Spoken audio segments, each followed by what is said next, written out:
ഒരു പുരുഷന്റെ ജീവിതം പലപ്പോഴും ത്യാഗങ്ങളുടേതാണ്.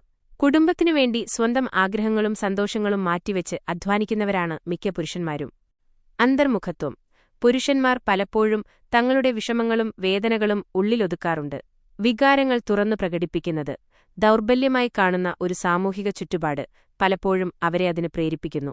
ഇത് മാനസിക സമ്മർദ്ദങ്ങൾക്കും ഒറ്റപ്പെടലിനും കാരണമാവാം. സാമൂഹിക പ്രതീക്ഷകൾ. സമൂഹത്തിന്റെ ഭാഗത്തുനിന്ന് പുരുഷന്മാർക്ക് ചില പ്രത്യേക പ്രതീക്ഷകളുണ്ട്. കുടുംബത്തിന്റെ താങ്ങ്, ധൈര്യശാലി, പ്രശ്നങ്ങൾ പരിഹരിക്കുന്നവൻ എന്നിങ്ങനെയുള്ള വേഷങ്ങൾ പലപ്പോഴും അവർക്ക് ഭാരമായി മാറുന്നു. അവസാനകാലത്തെ ഒറ്റപ്പെടൽ. നിങ്ങൾ സൂചിപ്പിച്ചതുപോലെ ജീവിതത്തിന്റെ അവസാനഘട്ടത്തിൽ പല പുരുഷന്മാർക്കും ഒറ്റപ്പെടൽ അനുഭവപ്പെടാറുണ്ട്. മക്കളും കുടുംബവും സ്വന്തം കാര്യങ്ങളിൽ വ്യാപൃതരാകുമ്പോൾ അല്ലെങ്കിൽ അവരുമായുള്ള ബന്ധം ദുർബലമാകുമ്പോൾ പിന്തുണയില്ലാതെ വരുന്ന അവസ്ഥ വേദനാജനകമാണ്. ഈ തിരിച്ചറിവ് വളരെ പ്രധാനപ്പെട്ടതാണ്. ഒരു പുരുഷന്റെ ജീവിതത്തിലെ ഈ നിശ്ശബ്ദമായ പോരാട്ടങ്ങളെയും ത്യാഗങ്ങളെയും സമൂഹം കൂടുതൽ മനസ്സിലാക്കുകയും അംഗീകരിക്കുകയും ചെയ്യേണ്ടതുണ്ട്.